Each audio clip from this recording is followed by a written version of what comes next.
आज ही डाउनलोड करें और अपने पसंदीदा शोज का आनंद लें।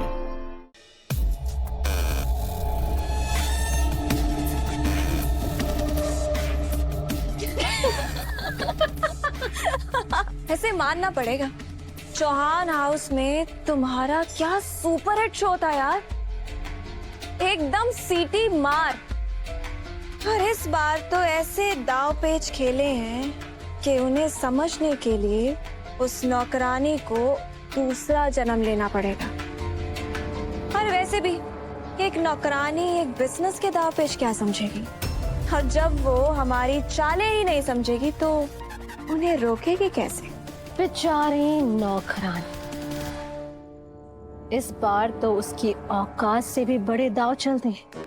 पहले उस अवी को मोहरा बनाकर चौहान की सीक्रेट फॉर्मूला को हासिल कर लिया, फिर सेम फॉर्मूला का इस्तेमाल करके सेम प्रोडक्ट बनाए और फिर इस प्रोडक्ट को आधे दाम में मार्केट में बेचकर पूरे मार्केट को हथिया लिया। फिर ऐसे में वो चूल्हा चौका करने वाली नौकरानी हमें क्या ही रोक लेगी। आज तो देव भी तुम्हें टेंडर मिलने से रोक नहीं पाया। जस्ट इमेजिन कि हम दोनों बहनें मिलकर इन चौहान्स को कैसे हिलाकर रख देंगी। मैं घर के अंदर से वार करूंगी और तुम घर के बाहर से। बेचारे चौहान्स बचकर जाएंगे भी तो कहाँ। आज का ट्रेलर देखने के बाद सबके पैरों तले जमीन खिसक गई होगी। ऊपर से टेंडर नहीं मिला तो देव का चेहरा उस मासूम बच्ची जैसे हो गया जिसके हाथों से उसका फेवरेट झुंझुना छीन लिया जाता है। मेरी प्यारी बहना, जरा अपने होने वाले पति पर नजर रखना, कहीं सदमे में खुदकुशी ना कर ले। वैसे आई एम श्योर कि सासू मॉम भले मेरे मुंह पर कुछ नहीं बोले, रातों की नींद तो उनकी भी हो रही होगी। पर एक बात है, राजमाता को तुम्हारा चैलेंज कुछ खास पसंद नहीं आया।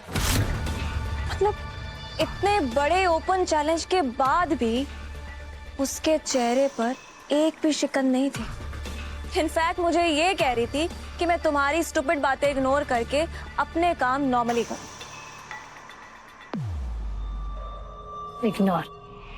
मुझे इग्नोर करेगी वो?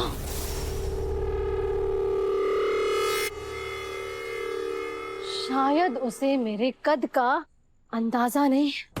बहुत अकड़ कर कहा था ना कि चंद्रिका सिंह चौहान वो आग है जो सबको जलाकर खाक कर देगी, तो शायद वो भी भूल रही है करिश्मा सिंह शेखावत भी वो तूफान है जो ऊंची से ऊंची आग की लपटों को मिनटों में बुझा देगी।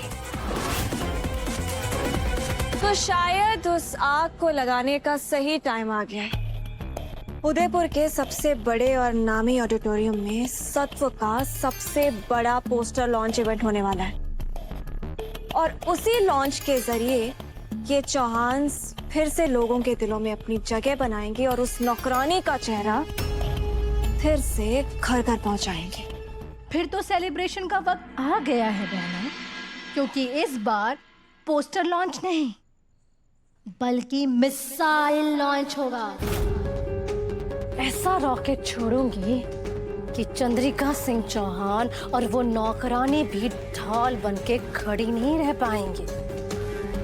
हवर सिंह को कहा था मैंने कि मेरी सासू मॉम में ईगो बहुत है, उनसे मेरी 2 दिन की दी हुई धमकी सही नहीं जाएगी और मुझसे पहले इन 2 दिनों में कुछ बड़ा करने की कोशिश करेगी। अब बड़ा लॉन्च नहीं, बड़ा हादसा होगा।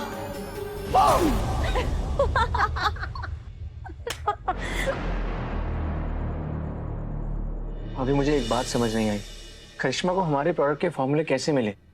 क्योंकि उन फॉर्मूलाज के बिना कोई भी हमारी जैसे प्रोडक्ट बना नहीं सकता। आई एम श्योर कोई हमारा बहुत करीबी है जिसने हमारे साथ ये विश्वासघात किया है। क्या लगता है तुझे? क्योंकि तो खुद देख, वो फॉर्मूलाज पासवर्ड प्रोटेक्टेड फोल्डर में थे और उस फोल्डर को चुराने के लिए पासवर्ड चाहिए था। कोई बाहर वाला ये काम कर ही नहीं सकता। मैं आपको कैसे बताऊं दादा कि आपके साथ विश्वासघात करने वाला इंसान कोई और नहीं, मैं ही हूं। कहाँ खो गया तू? सर, मैं अंदर आ सकता हूँ? हाँ मतलब आना, बैठ। ये पोस्टर लॉन्च की तैयारी हो रही है ना? हाँ डूबी दूल्हे राजा, पर तुम टेंशन मत लो बिल्कुल भी। बस एक बार ये पोस्टर लॉन्च सक्सेसफुल हो जाए, उसके बाद हम तुम्हारी और हमारी जादूगर की शादी की तैयारियां शुरू कर देंगे। क्यों दादा? मैं कुछ मदद कर सकता हूँ क्या आपकी देव सर?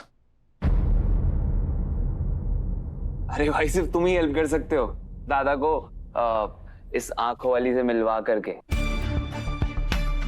और दादा मुझे तो लगता है कि भगवान ने माधव को वापस हमारी लाइफ में भेजा ही इसलिए ताकि वो आपको आपके प्यार से मिलवा सके।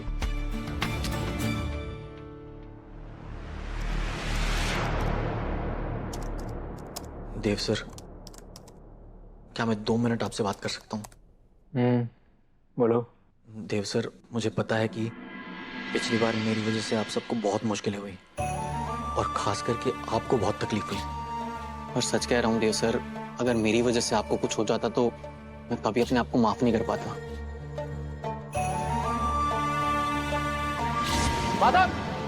सच कहूँ तो जब उस दिन आपको देखा तो मैं बहुत डर गया था देव सर। मुझे पता था कि आप वसुधा को कितना अपना मानते हैं। मैं डर गया था कि अगर आपने मुझे पकड़ लिया तो आप मुझे पुलिस के हवाले कर देंगे। मैं सिर्फ इसीलिए भागा था। लेकिन कसम से देव सर, अगर मुझे जरा सा भी पता होता कि मेरी इस एक गलती की वजह से आपकी जान को इतना बड़ा खतरा आएगा तो मैं कभी ऐसा कुछ नहीं करता, बल्कि आपके सामने सर झुका के खुद खड़ा हो जाता। माधव, जो हुआ सो हुआ। अब उस बात के कोई मायने नहीं। मायने ये रखता है कि तुम वापस आ गए हो। तुमने हमारे घर की बहू को किडनैपर से बचाया। इस घर के लोगों ने तुम्हें माफ करके फिर से अपना भी लिया। लेकिन मैं साफ साफ शब्दों में तुमसे एक बात कहना चाहता हूं। इस बार अगर तुमने वसु का दिल दुखाया या उसका दिल तोड़ा, मैं तुम्हें कभी माफ नहीं करूंगा। देखो माधव, वसु का दोस्त होने के नाते मैं तुमसे कुछ वादे चाहता हूं। वसु एक बहुत ही सिंपल और सच्ची लड़की है, तो इसलिए तुम उसके साथ कभी भी ये छल कपट या झूठ सच नहीं करोगे। वादा। वसु बहुत ही सेंसिटिव लड़की है। वो अनजाने में भी किसी को कभी कोई ठेस नहीं पहुंचाएगी। तुम भी उसकी फीलिंग्स हर्ट नहीं करोगे और उसकी फीलिंग्स का ख्याल रखोगे। वादा करता हूँ देव सर, एक बार पहले ही सबको इतनी तकलीफें दे चुका हूँ, अब दोबारा कोई गलती नहीं करूंगा। गुड।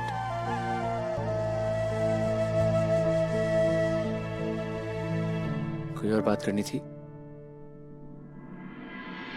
जी देव सर। देव सर, मुझे नहीं पता कि आप ये बात सुनकर आप कैसे रिएक्ट करेंगे, लेकिन आज ये बताना बहुत जरूरी है मेरे लिए।